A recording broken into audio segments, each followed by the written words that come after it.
से जुड़ी एक बहुत बड़ी खबर है जिसका आप बहुत समय से इंतजार कर रहे थे और सबसे पहले आज हम इसी पर बात करना चाहते हैं।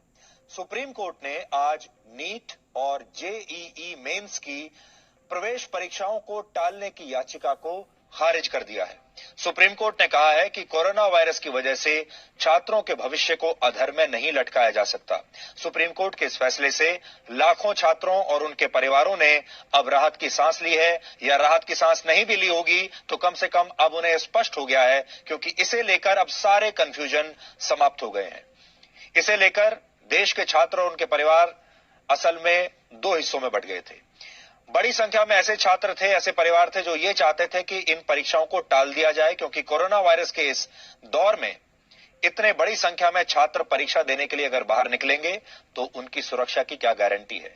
दूसरी तरफ कुछ ऐसे छात्र भी थे जो ये चाहते थे कि परीक्षा होनी चाहिए, क्योंकि इनसे उनके करियर पर असर पड़ेगा और अगर परीक्षा नहीं हुई तो उनका एक साल बर्बाद हो जाएगा। इसलिए अब हम सुप्रीम कोर्ट के इस फैसले के बारे में आपको जरूरी जानकारियां देना चाहते हैं। आप ध्यान से नोट कर लीजिए, सुन लीजिए और इसके बाद आप अपने दोस्तों को भी बता पाएंगे।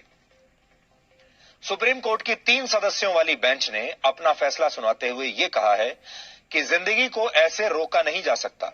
हमें सुरक्षा उपायों के साथ आगे बढ़ना होगा। हम छात्रों का भविष्य दांव पर नहीं लगा सकते, ऐसा सुप्रीम कोर्ट ने कहा है।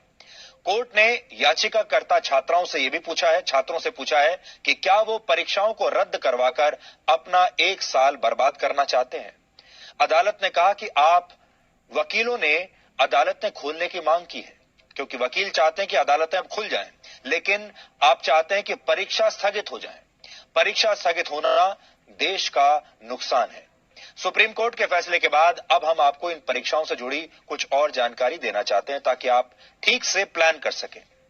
जेईई मेंस की प्रवेश परीक्षाएं 1 से 6 सितंबर तक होंगी, जबकि नीट की प्रवेश परीक्षा 13 सितंबर को अब अपने तय समय और तय शेड्यूल के हिसाब से ही होगी। इस बार जेईई मेंस प्रवेश परीक्षा के लिए करीब 11 लाख छात्र बैठेंगे और नीट परीक्षा के लिए करीब 17 लाख छात्रों ने अपना रजिस्ट्रेशन करवाया है। इसलिए आप में से बहुत सारे छात्र जो ये उम्मीद कर रहे थे कि ये परीक्षाएं टल जाएंगी, उन्हें अब अपनी पढ़ाई पर ध्यान देना चाहिए, क्योंकि अब ये स्पष्ट हो गया है कि ये परीक्षाएं टलेंगी नहीं, ये अपने सही समय पर होंगी। और जो छात्र ये चाहते थे कि परीक्षाएं समय पर होनी चाहिए क्योंकि आपका एक साल बर्बाद हो जाएगा, उन छात्रों को इस बात की खुशी होनी चाहिए, क्योंकि अब आप परीक्षाएं सही समय पर दे पाएंगे, आपके एक साल का नुकसान नहीं होगा।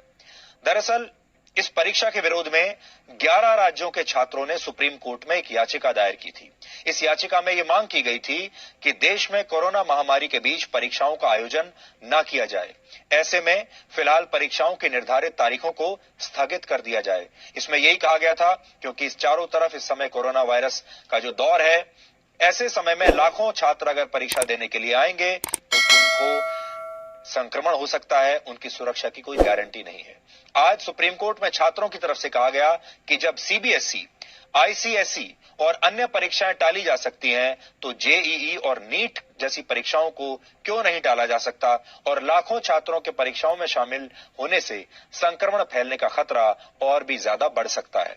इसके विरोध में नेशनल टेस्टिंग एजेंसी की तरफ से सॉलिसिटर जनरल तुषार मेहता ने कहा कि अगर निर्धारित शेड्यूल के हिसाब से परीक्षाएं होती हैं तो हमारी तरफ से यानी सरकार की तरफ से सभी सुरक्षा उपाय किए जाएंगे और इसकी पूरी तैयारी कर ली गई है। दोनों पक्षों की दलीलें सुनने के बाद सुप्रीम कोर्ट ने कहा कि ये छात्रों के भविष्य का सवाल है और उसे दांव पर नहीं लगाया जा सकता, इसलिए ये परीक्षाएं अपने तय समय पर ही होंगी, जिसके बाद अब जल्द ही दोनों परीक्षाओं के एडमिट कार्ड्स जारी किए जा सकते हैं। सुप्रीम कोर्ट के इस फैसले ने यह साफ कर दिया है कि कोरोना वायरस हमारे बीच अभी लंबे समय तक रहेगा, जब तक इसका कोई पक्का इलाज नहीं आ जाता, इसकी वैक्सीन नहीं आ जाती, और हमें इसके साथ जीवन जीने की आदत अब डाल लेनी चाहिए, क्योंकि जीवन कितने दिनों में तक लॉकडाउन में कैद रह सकता है। इसलिए आप सबको भी अब लॉकडाउन की उम्मीद छोड़ देनी चाहिए, अपने घरों से बाहर निकलना चाहिए, अपना कर्तव्य निभाना चाहिए, अपना काम करना चाहिए। जिसका जो काम है उसे करना होगा।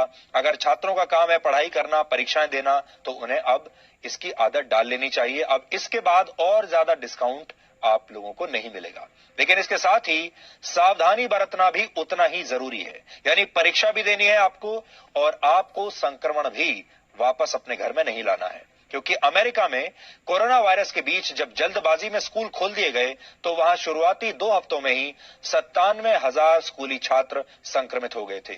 ऐसा भारत में नहीं होना चाहिए। इसलिए कोरोना काल में शिक्षा का नया संस्करण बिना सावधानी के अपना उद्देश्य हासिल नहीं कर सकता। लेकिन आज छात्रों के लिए एक बहुत बड़ा संदेश है कि अब शिक्षा जो है वो लॉकडाउन में नहीं रह सकती। अब शिक्षा का काम आपको शुरू करना होगा, चाहे जिस भी फॉर्मेट में करना हो, चाहे स्कूल जाकर हो, कॉलेज जाकर हो, या फिर अपने घर से ऑनलाइन शिक्षा हो, या फिर परीक्षा देने की बात हो। अब इससे और